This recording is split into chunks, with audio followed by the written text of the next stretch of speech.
A 26-year-old man continues to recover tonight after he had to be rescued from a tiger at the Naples Zoo last night. This is body cam video from one of the Collier County deputies who arrived at the zoo. We blurred certain parts of the video and muted a lot of the sound because it's just too disturbing to watch and hear. When Echo, the Malayan tiger, would not let go of the man's mangled arm, the deputy shot and killed the big cat.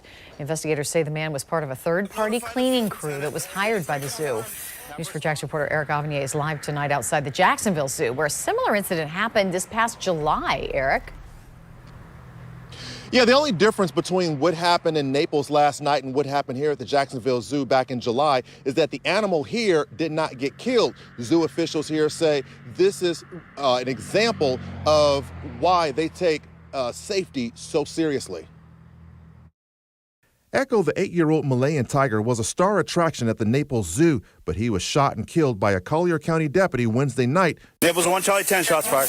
During this attack on a man who investigators say stuck his arm through a fence that kept Echo enclosed. A similar incident happened at the Jacksonville Zoo this past summer when a visitor jumped a barrier and stuck his arm inside a fence at the jaguar exhibit. But in that incident, the jaguar let go of the man's arm and the animal was not harmed. Jacksonville Zoo veterinarian Joseph Jeffrey says zoo employees are required to be prepared for dangerous scenarios. We do practice regular drills here at the zoo of various scenarios and situations, whether it be an animal escape or a situation where a person may be in an incorrect area. Dr. Jeffrey says JSO and JFRD, along with a highly trained security staff, also take part in those safety drills. In fact, he says there are times when they regularly rely on JFRD's presence. Before a dangerous procedure, we usually are in touch with local paramedics and JFRD just to let them know that that's going on so that they can be on standby in case something happens. Following that July jaguar attack, the Jacksonville Zoo reviewed everything that happened and used it as a learning tool to try and prevent another similar incident.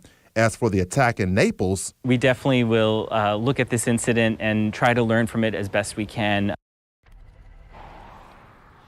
Now, that doctor says one of the advantages of having JSO and JFRD take part in their safety drills is that it helps those first responders really get to know the entire zoo from A to Z, from the back to the front. If you go back and take a look at that body cam video, you'll notice that Collier County deputy didn't know where he was going in that zoo and had to rely on someone to guide him to that tiger exhibit. Now, coming up at 11, more on Echo the tiger and why his death impacts his species' existence. Reporting live, Eric Avanier, Channel 4, the local station.